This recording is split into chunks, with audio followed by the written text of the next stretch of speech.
பெரியவா திருவடிகளே சரணம். நம்ம அடுத்த கட்ட நகர்வுக்கு போகணும்னு நினைக்கிறோம். ஒரு தொழில் செஞ்சுட்ருக்கோம். அது நமக்கு சரியா வரல. நம்ம அடுத்து என்ன செய்யணும்னு தெரியல. அடுத்து என்ன படிக்கணும்னு தெரியல. ஒரு இடம் வாங்கணும்னு நினைக்கிறோம். யாரை பார்க்கணும்னு தெரியல. எப்படி நம்ம அடுத்த மூவ்க்கு எப்படி போறது? அடுத்த நகர்வுக்கு நம்ம எப்படி போறதுன்னே தெரியல. ஒரு திக்கு தெரியாத காட்டுல நம்ம முழிச்சிட்ருக்கோம் அப்படின்னா, நம்ம மனது ஃபுல்லா ஏதோ ஒண்ணு தேவையில்லாதது அடைச்சுக்கிட்டு இருக்குன்னு அர்த்தம். இல்ல நம்மள சுத்தி நெகட்டிவ் எனர்ஜி, அதாவது எதிர்மறை எண்ணங்கள் நெறைய இருக்கு அப்படின்னு அர்த்தம். இதுலேருந்து நம்ம எப்படி வெளியில வர்றது அப்படிங்கிறத பாம்பன் சுவாமிகள் ஒரு எளிமையான பாடல் மூலம் சொல்லியிருக்காங்க. என்ன செய்யணும், எப்படி செய்யணும் அப்படிங்கிற இந்த பதிவுல பார்க்கலாம். அதுக்கு முன்னாடி நம்ம சேனலை சப்ஸ்கிரைப் பண்ணாதவங்க சப்ஸ்கிரைப் பண்ணி சப்போர்ட் பண்ணுங்க. வாங்க பதிவுக்குள்ள போலாம்.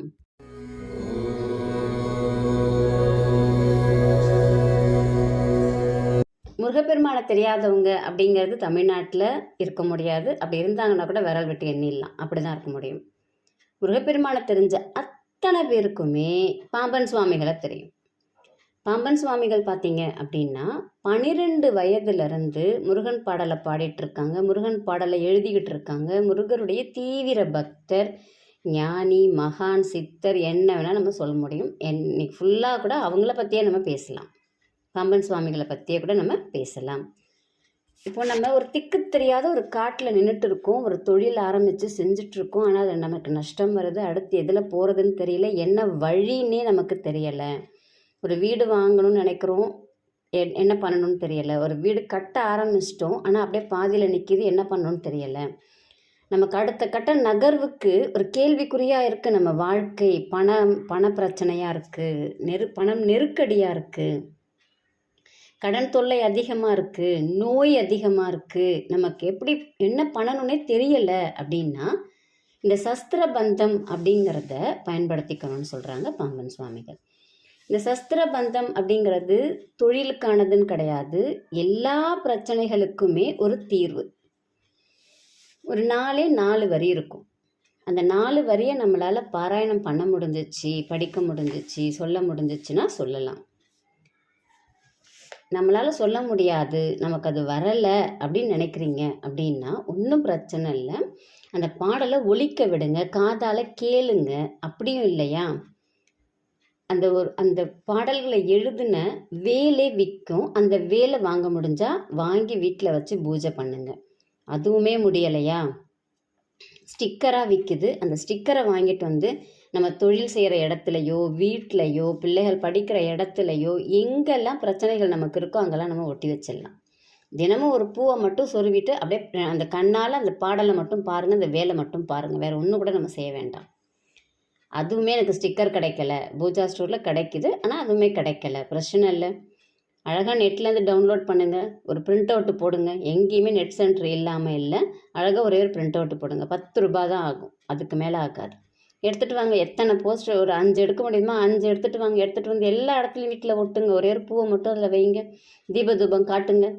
தினமும் அதை பாராயணம் பண்ணுங்க. முடிஞ்சால் பாடுங்க. இல்லையா, கண்ணால் அந்த பாடலை பாருங்கள். அந்த வேலோடு இருக்கக்கூடிய அந்த பாடலை பாருங்கள்.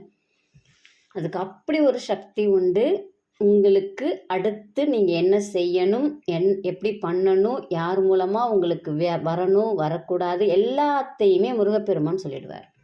இருந்தாலும் நம்மளுடைய கடமை நம்ம பாடலை சொல்லணும் இல்லைங்களா. என்ன பாடல்னு பார்த்துடலாமா.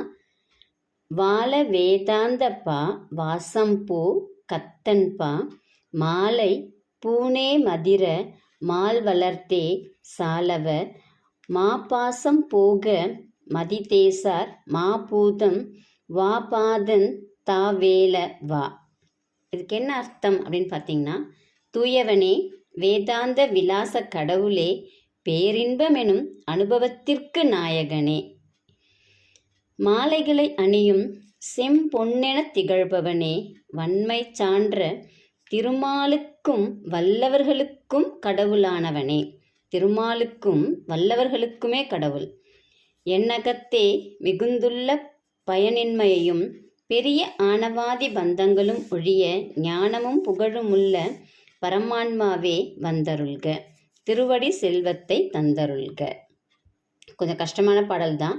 ஆனால் நம்ம முருகப்பெருமானை பொறுத்த வரைக்கும் அவருடைய திருவடியை கெட்டியாக பிடிச்சிக்கணும். அவருடைய திருவடியை நம்ம கெட்டியாக பிடிச்சிக்கிட்டோம் அப்படின்னா நம்ம எந்த அளவுக்கு பிடிக்கிறோமோ அதை விட 9 மடங்கு முருகப்பெருமான் பிடிப்பார். அப்போ நம்மக்கிட்ட தேவை என்ன அப்படின்னா சரணாகதி தத்துவம். முருகப்பெருமானுடைய திருவடியை நம்ம பிடிச்சிக்கிட்டு நீயே அப்படின்னு விட்டுடணும். அப்போது முருகப்பெருமான் நமக்கு தன்னால் எல்லா வழிகளையுமே காட்டுவார்.